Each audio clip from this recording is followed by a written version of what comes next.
My parents mistreated me in childhood, but when I grew up, they admitted that I am adopted and wanted to take everything from me.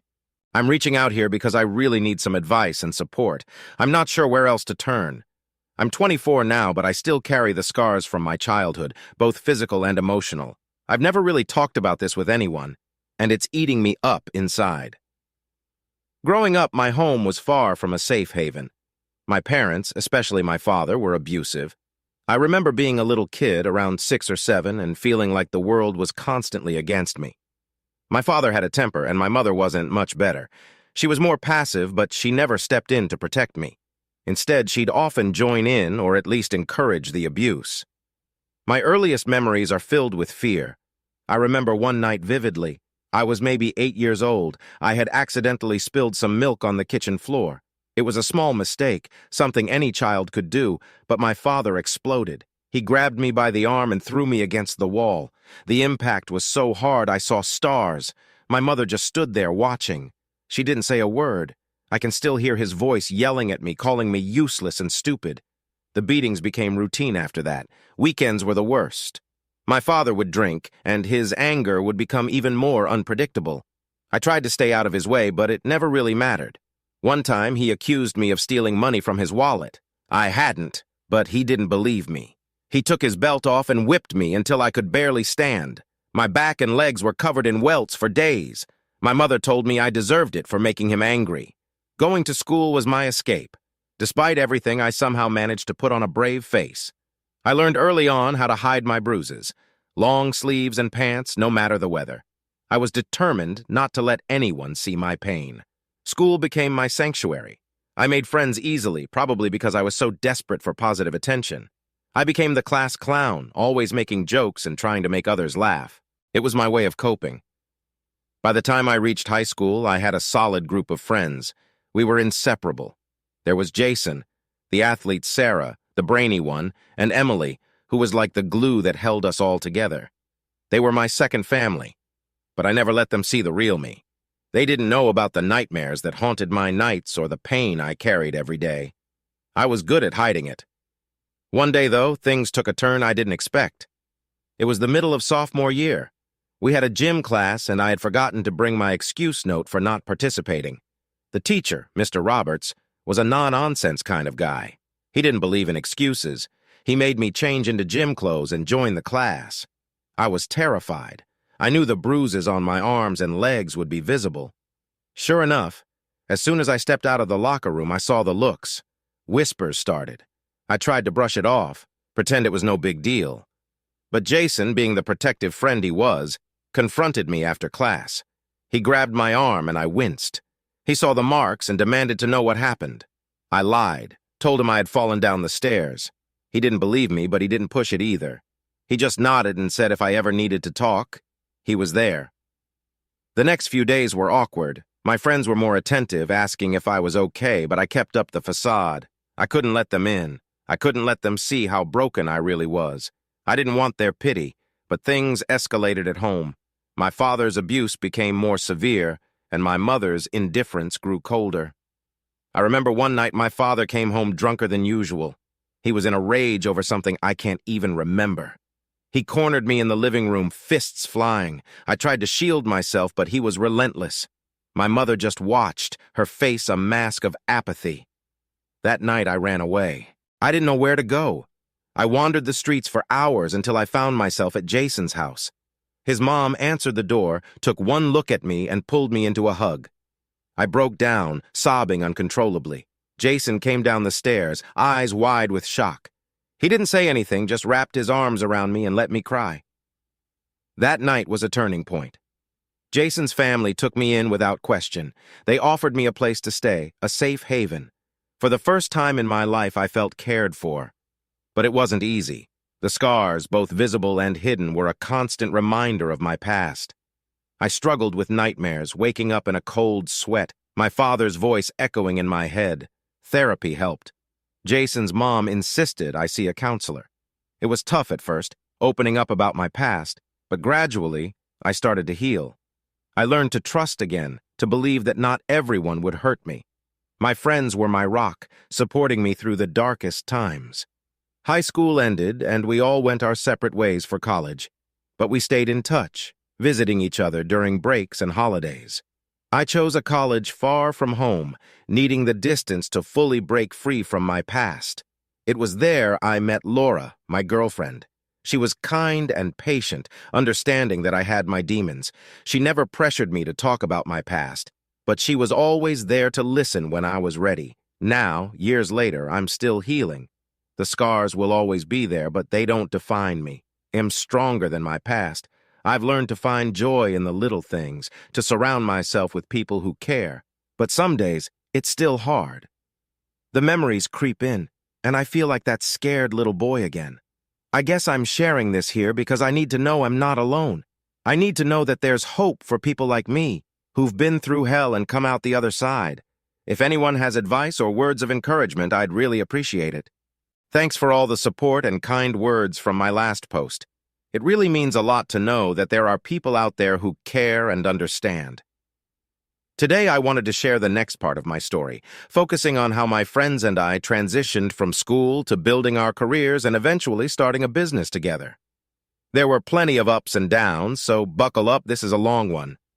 After high school, we all went our separate ways to different colleges, but we stayed in touch. Jason went to study sports medicine, Sarah dove into engineering, and Emily pursued a degree in marketing. I chose business administration, inspired by the idea of someday creating something of my own. College was a fresh start, and I relished the freedom and new experiences it offered. I made new friends and began dating Laura, who would later become my wife. During one of our breaks, the four of us reunited at Jason's place. It was like old times, sitting around the kitchen table, catching up on our lives. As we talked, we realized we all had a common goal to create something meaningful and impactful. The idea of starting a business together was born that night, fueled by our shared passions and dreams. We spent the next few years juggling college and planning our future venture. Jason focused on health and wellness, Sarah on technology, Emily on branding, and I on the business side of things. Our diverse skills complemented each other perfectly. By the time we graduated, we had a solid business plan and were ready to take the plunge. We decided to start a wellness and fitness company, combining Jason's expertise in sports medicine and Sarah's knack for creating innovative fitness tech. Emily's marketing skills would help us build a strong brand, and I would handle the business operations. We pooled our savings, applied for a small business loan, and rented a modest space in a bustling part of town. The early days were tough. We worked around the clock, often sleeping in the office to meet deadlines and manage the workload.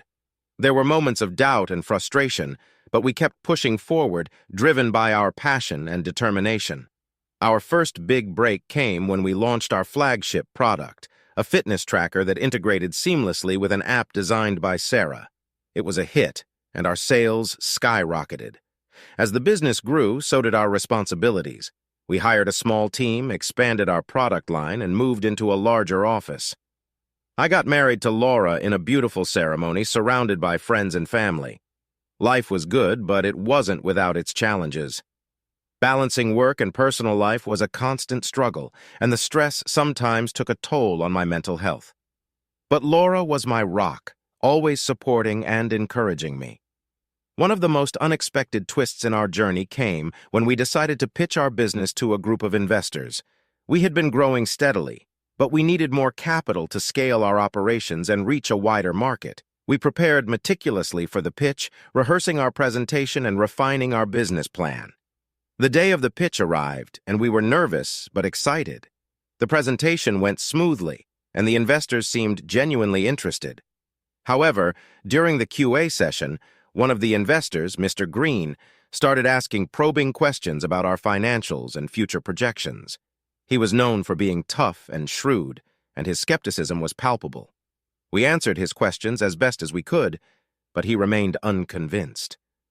Just as we thought we had lost our chance, Emily stepped in and delivered a passionate speech about our vision and commitment. Her words struck a chord, and to our surprise, Mr. Green decided to invest.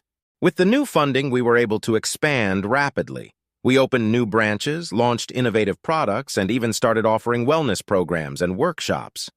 Our company became a household name, and we were featured in several prominent business magazines. It was a dream come true, but with success came new challenges. Managing a rapidly growing business was no easy feat. We faced intense competition, regulatory hurdles, and internal conflicts. One of the most shocking incidents occurred when we discovered that one of our top employees, someone we had trusted implicitly, was embezzling funds. The betrayal hit us hard, but we took swift action, conducting a thorough investigation and involving the authorities. It was a painful but necessary step to protect our business and employees. Despite the setbacks, we persevered. Our bond as friends and business partners grew stronger, and we learned to navigate the complexities of running a successful company.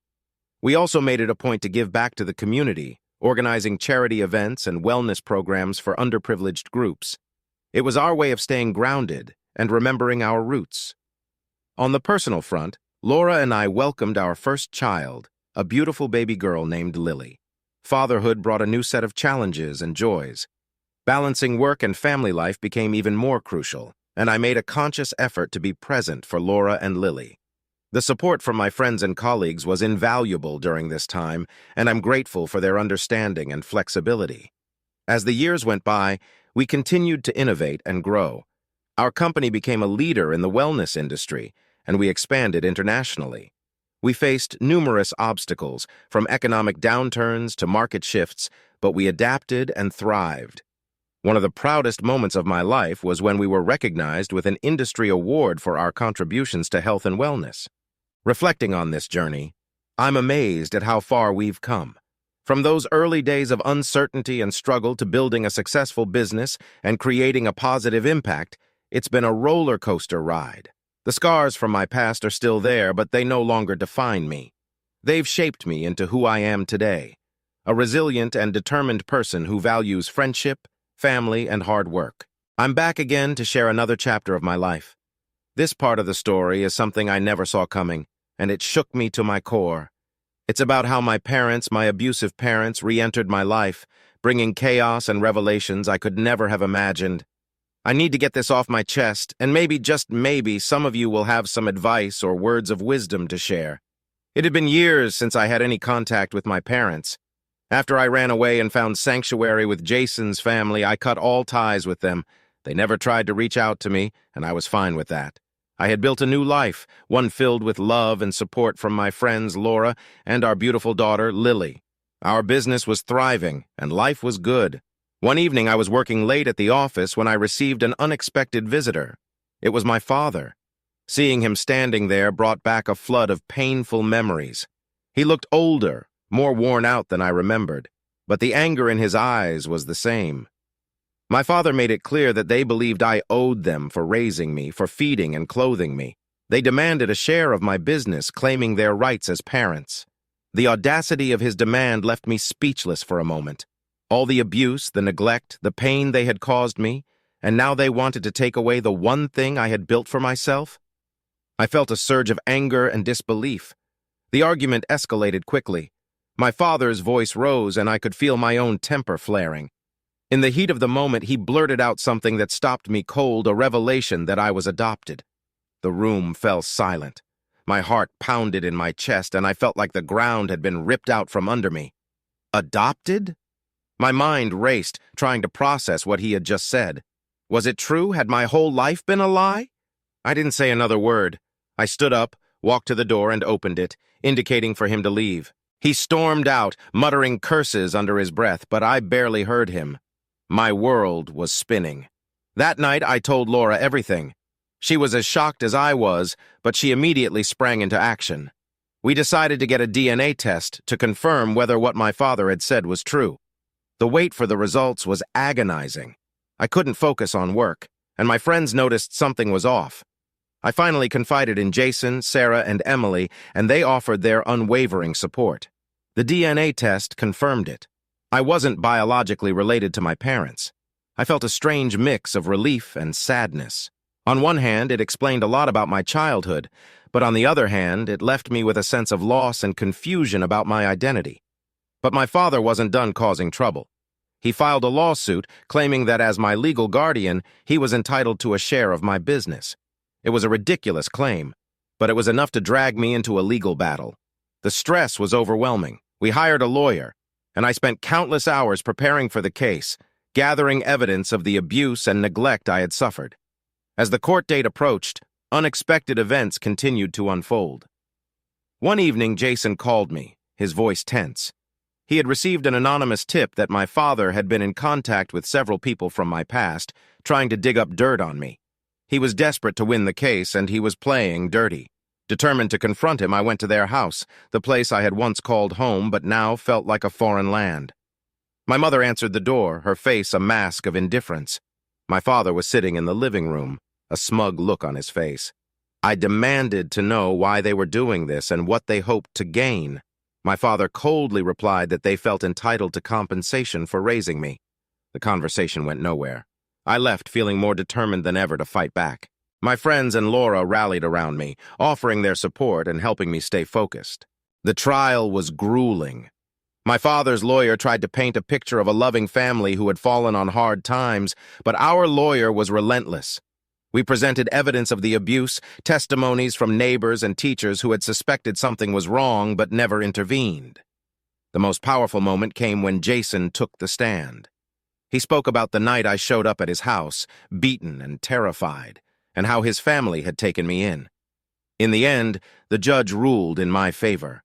My father's claims were dismissed, and he was warned to stay away from me and my family. It was a victory, but it felt hollow.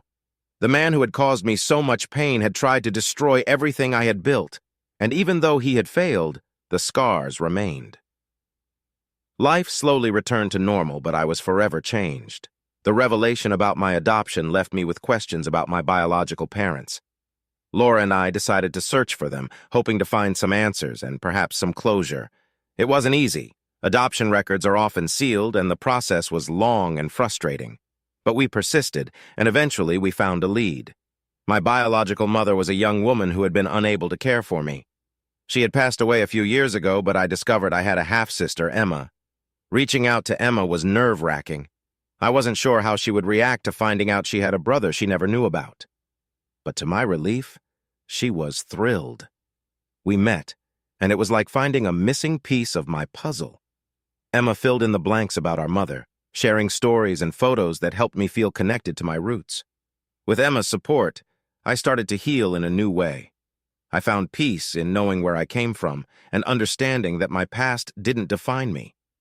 My family grew with the addition of my sister, and we formed a bond that felt natural and strong. The experience taught me the importance of resilience and the power of love and support from those who truly care. My friends Laura, Lily, and now Emma were my anchors. They reminded me that no matter how dark the past, the future was filled with possibilities.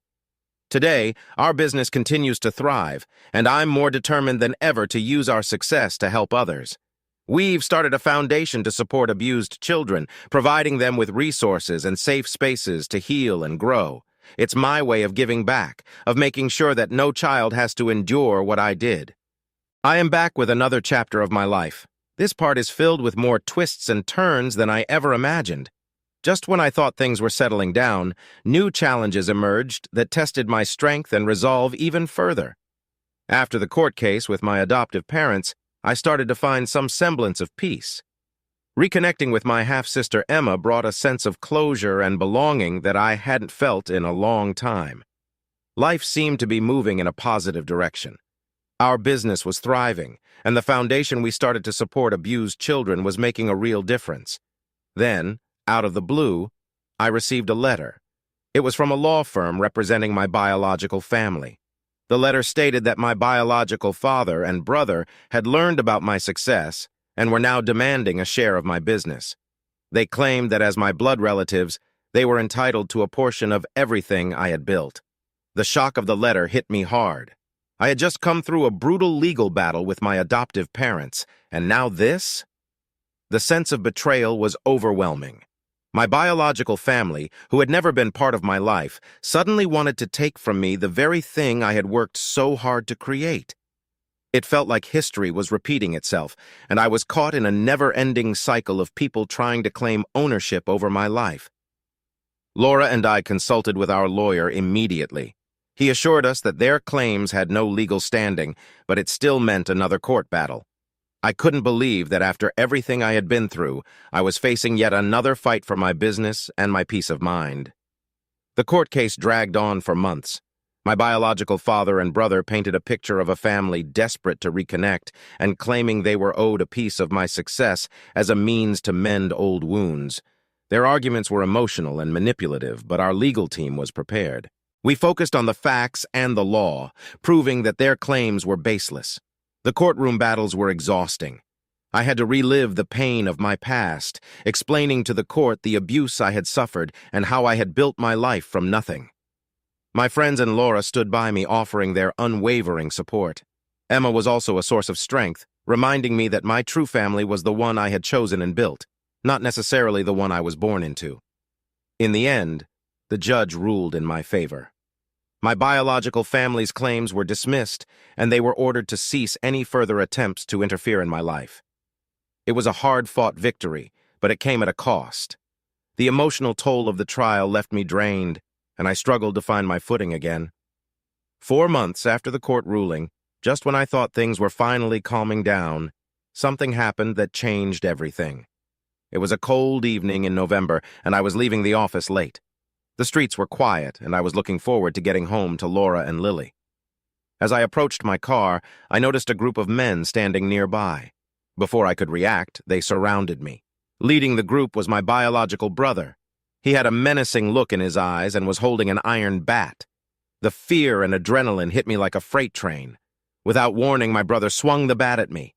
I barely managed to dodge the first blow, but the second strike hit my shoulder, sending a jolt of pain through my body. His friends joined in, punching and kicking me while I tried to defend myself. The attack was brutal, and I felt my strength waning.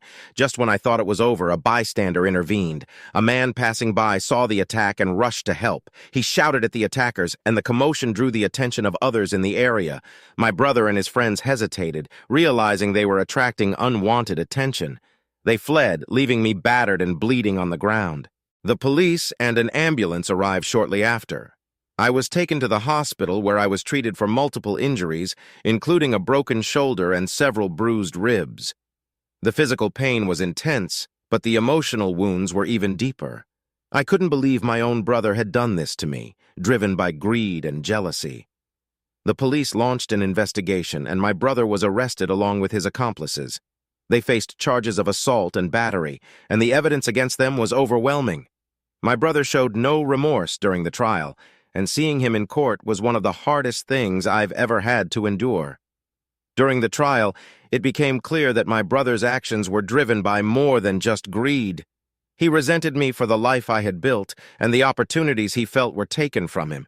His anger and jealousy had festered for years, culminating in this violent attack. The trial ended with my brother and his friends receiving prison sentences. It was a bittersweet victory.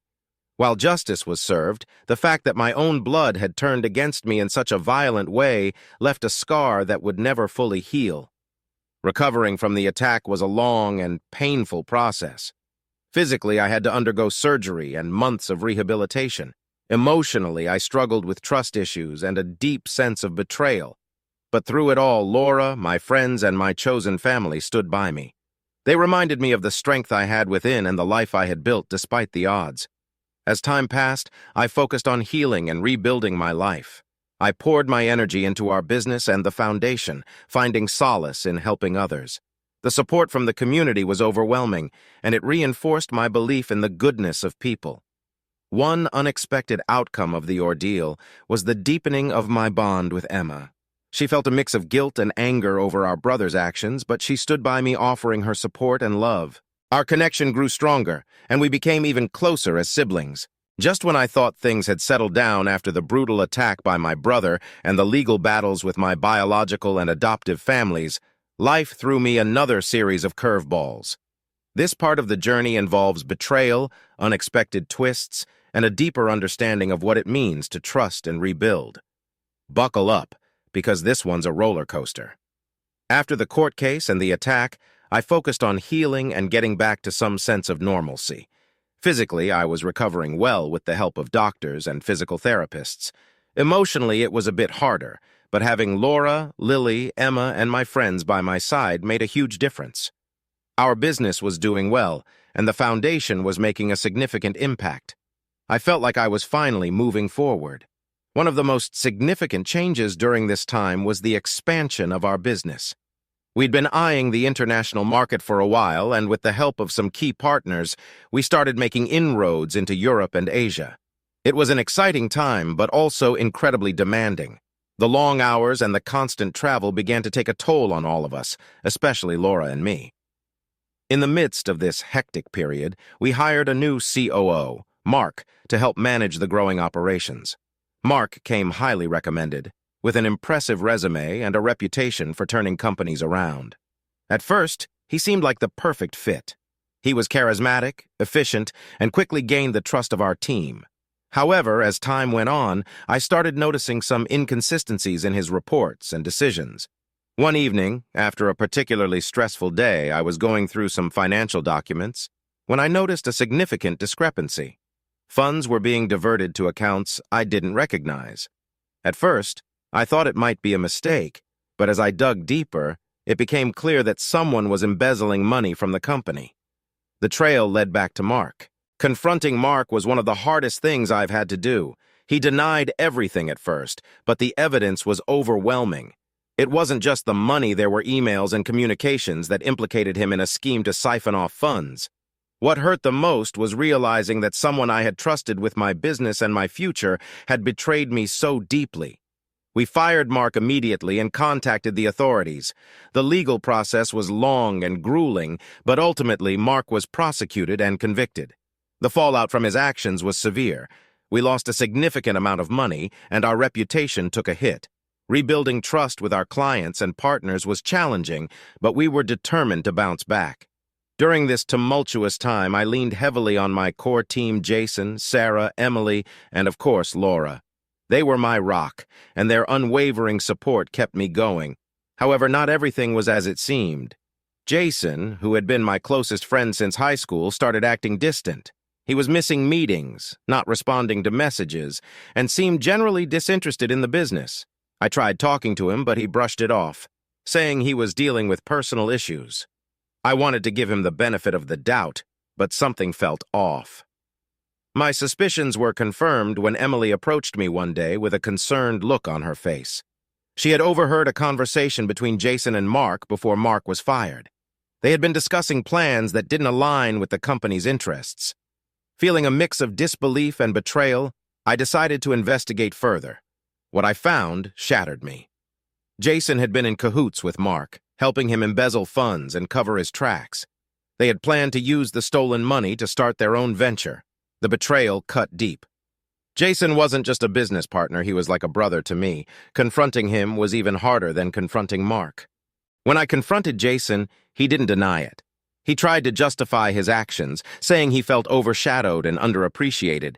He wanted to make a name for himself, and Mark had offered him an opportunity to do so. It was a twisted logic, but in his mind it made sense. I was devastated. Losing a friend and dealing with his betrayal was more painful than the financial loss. We severed ties with Jason immediately. It was a difficult decision, but it was necessary for the integrity of the company and for my own sanity. The fallout from this revelation was significant. The team was shaken, and it took a lot of effort to stabilize the business and reassure our clients and employees that we were still strong and trustworthy. In the midst of all this, my relationship with Laura was also being tested. The stress of the business, the betrayals, and my own emotional turmoil put a strain on our marriage. We argued more frequently, and the long hours meant we spent less time together as a family. I could see the toll it was taking on her, and I felt guilty for dragging her through all of this. One night, after a particularly heated argument, Laura sat me down. She told me she loved me, but she couldn't keep living like this. The constant stress and the lack of quality time together were breaking her down. She needed a break, and so did I. We decided to take some time off to focus on our relationship and our family. It was a hard decision, but it was necessary. We went on a long overdue vacation, just the three of us, Laura, Lily, and me. It was a time to reconnect, to heal, and to remind ourselves why we were together. The break helped us gain perspective, and we came back stronger and more united. I realized that no matter how successful the business was, it meant nothing without the people I loved by my side. Returning to work after the break, we made some significant changes. We restructured the leadership team, bringing in new talent and promoting loyal employees who had stood by us through thick and thin. We also implemented stricter controls and audits to prevent any future embezzlement or betrayal. The changes were well received, and the company started to regain its footing. But life had one more twist in store for us. A few months after our return, I received a call from Emma. She sounded frantic. Our biological father, who had remained distant after the court case, had suffered a heart attack. He was in critical condition, and she didn't know if he would make it. Despite everything, he was still my father, and I felt a responsibility to be there. Laura and I flew out to be with Emma. Seeing our father in the hospital, frail and vulnerable, brought back a flood of emotions. He apologized for everything, for not being there, for trying to take what wasn't his. He expressed regret for the pain he had caused and asked for forgiveness. It was a bittersweet moment. Forgiving him wasn't easy, but I realized that holding on to anger would only hurt me more. In the following months, as he recovered, we started to build a fragile relationship. It wasn't perfect, and there were still many unresolved issues, but it was a start. Emma was instrumental in bridging the gap, and her positivity and determination helped us find common ground. As I sit here reflecting on everything, I'm struck by how much I've learned about resilience, trust, and the importance of surrounding yourself with the right people. Betrayal can come from the most unexpected places, but so can support and love. My journey has been filled with challenges, but each one has made me stronger and more determined to live a life of integrity and compassion. Thank you all for being part of my journey. Sharing my story has been cathartic, and your support means the world to me. If anyone out there is struggling with similar issues, know that you're not alone. There is hope and there is a way forward. Stay strong.